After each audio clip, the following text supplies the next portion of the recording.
Auzubillahiminash-shaytanir-rajim. Bismillahir-rahmanir-rahim. Assalamu alaikum, my dear students. I am your biology teacher, ma'am Ghazan Sajjad. उम्मीद करती हूँ आप सब ठीक ठाक होंगे।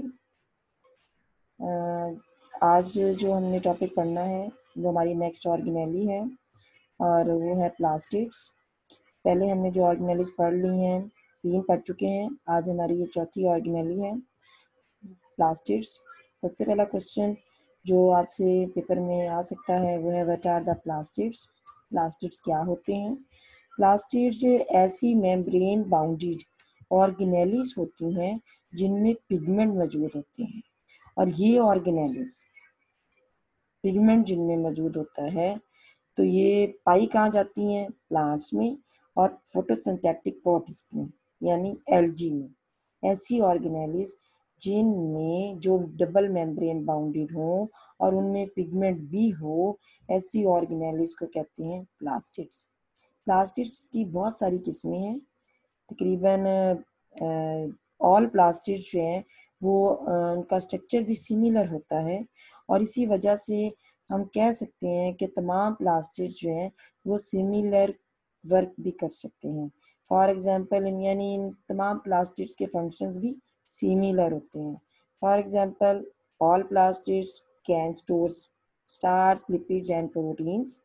प्रोटीन, लिपिड्स और स्टार्च को स्टोर कर सकते हैं। तमाम प्लास्टिड्स यानी यही pigment containing membrane bounded organelles can get transformed from one type two another. अपनी एक टाइप से दूसरी टाइप में इजीली ट्रांसफॉर्म्ड हो सकती हैं और यही ऑर्गेनेलीज प्लास्टिड्स ही सेम फंक्शन परफॉर्म कर सकते हैं। नंबर 4 इनका काम क्या है? सिमिलर। ये प्लास्टिड्स इकट्ठे एक जगह पर प्रेजेंट भी हो सकते हैं। ये थे जी हमारा प्लास्टिड्स के बारे में इंफॉर्मेशन। अब आपको समझ आ गई होगी कि प्लास्टिड्स क्या होते हैं।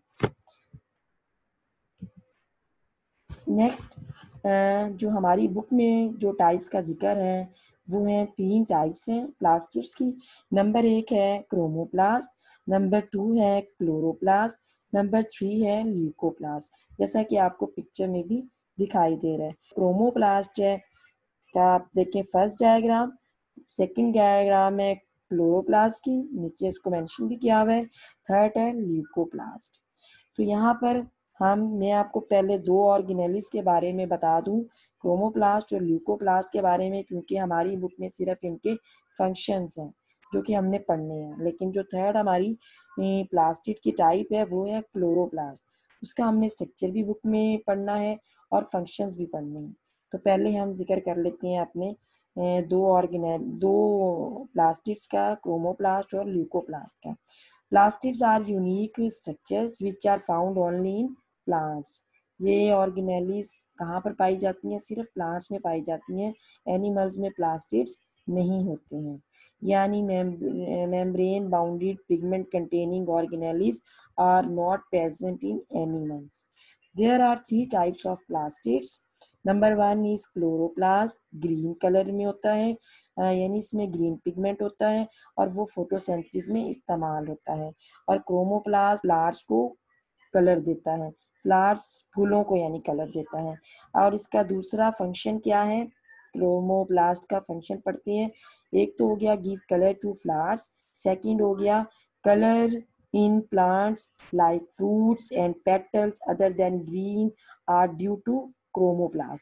यानी फलों में और पेटल्स में या पौधे के मुख्तलिफ हिस्सों में ग्रीन कलर के अलावा जहाँ कहीं भी जो कलर्स हैं फ्रूट्स में हो या पेटल्स में हो वो कलर क्रोमोप्लास्ट की वजह से होता है।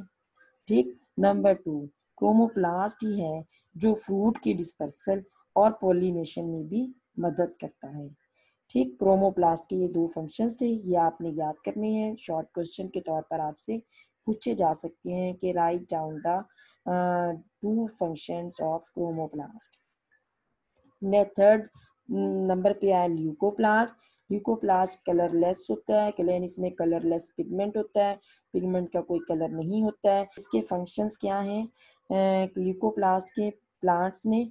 एक तो ये स्टार्च स्टोर करता है, प्रोटीन स्टोर करता है और लिपिड्स भी स्टोर करता है, ल्यूकोप्लास्ट। और ज़्यादातर ये पौधे के अंडरग्राउंड पार्ट्स में मौजूद होता है, जहाँ पर फूड स्टोर होती है, वहाँ पर ल्यूकोप्लास्ट प्रेजेंट होता है प्लांट्स में। और क्रोमोप्लास्ट प्रेजेंट होता है फ्लावर्स में, पेटल्स में, फ्रूट्स में। यानी जहाँ भी ग्रीन कलर के अलावा पौधे में रंग होगा, वहाँ पर क्रोमोप्लास्ट प्रेजेंट होता है। नेक्स्ट आ जाता है क्लोरोप्लास्ट। क्लोरोप्लास्ट का हमने ग्रीन पिगमेंट है, फोटोसिंथेसिस में यूज होता है। प्लांट्स को जितना भी लीव्स में, स्टेम का, किसी भी जगह जो भी ग्रीन कलर्स होंगे प्लांट्स में, वो सारे फोटोसिंथेसिस की वजह से और क्लोरोप्लास्ट की वजह से ही मौजूद होता है। तो नेक्स्ट हम पढ़ेंगे अब क्लोरोप्लास्ट का स्ट्रक्चर और फंक्शन। जी, यहाँ पर आ जाते हैं अब हम क्लोरोप्लास्ट का स्ट्रक्चर और फंक्शन पढ़ने के लिए। तो स्ट्रक्चर में सबसे पहले आप डायग्राम को देखें। सबसे पहले इसके पास है क्लोरोप्लास्ट के पास इसकी डबल मेम्ब्रेन है। ये डबल मेम्ब्रेन बाउंडेड ऑर्गेनेली है और इसमें आउटर मेम्ब्रेन जो कि स्मूथ है और इनर मेम्ब्रेन वो भी स्मूथ है। इनर मेम्ब्रेन जो है वो बाहर तो स्मूथ है, लेकिन इनर मेम्ब्रेन यहाँ पर कुछ स्ट्रक्चर्स बनाती है जिनको हम कहते हैं कोएन लाइक, उन्हें हम कहते हैं थाइलाकॉइड्स। और आउटर मेम्ब्रेन स्मूथ होने की वजह से प्रोटेक्शन का काम करती है और इनर मेम्ब्रेन थाइलाकॉइड की फॉर्मेशन में मदद करती है। आउटर मेम्ब्रेन और इनर मेम्ब्रेन के दरमियान में एक स्पेस है जिसे हम कहते हैं इंटर मेम्ब्रेन स्पेस। ठीक, यहाँ पिक्चर में नज़र भी आ रहा है और आपको लेबल किया हुआ डायग्राम में दिखाया भी जा रहा है कि इंटर मेम्ब्रेन स्पेस कहाँ पर मौजूद है। Between outer and inner membrane space is present, that space is known as inter membrane space. Next, inner membrane जो है वो कोएन लाइक स्ट्रक्चर्स बनाती है जिनको हम कहते हैं थाइलाकॉइड। और जब बहुत सारे 7-8 या तादाद में 5 या 5 से ज़्यादा थाइलाकॉइड्स जब एक दूसरे के ऊपर इकट्ठे रख दिए जाते हैं तो वो एक स्टैक बना देते हैं। उसे हम कहते हैं स्टैक ऑफ थाइलाकॉइड्स। और इस स्टैक ऑफ थाइलाकॉइड्स को नाम क्या दिया जाता है? ग्रेनम। ये एक जो है स्टैक ऑफ थाइलाकॉइड, इसको हम कहते हैं ग्रेनम। और यहाँ पिक्चर में आपको कई सारे ग्रेनम नज़र आ रहे हैं, तो इसलिए हम उनको क्या बोलेंगे, एक को ग्रेनम कहते हैं और बहुत सारे स्टैक ऑफ थाइलाकॉइड्स को हम क्या कहेंगे? ग्रेना। ग्रेना प्लूरल है और ग्रेनम जो है वो सिंगुलर है। ठीक है। और थाइलाकॉइड के अंदर एक रेड कलर का आपको ल्यूमेन नज़र आ रहा है, उसको कहते हैं thylakoid lumen. Thylakoid lumen red colour का पिक्चर में आपको मेंशन भी किया हुआ है, आप देख सकते हैं। These coin-like structures are made up of thylakoid lumen.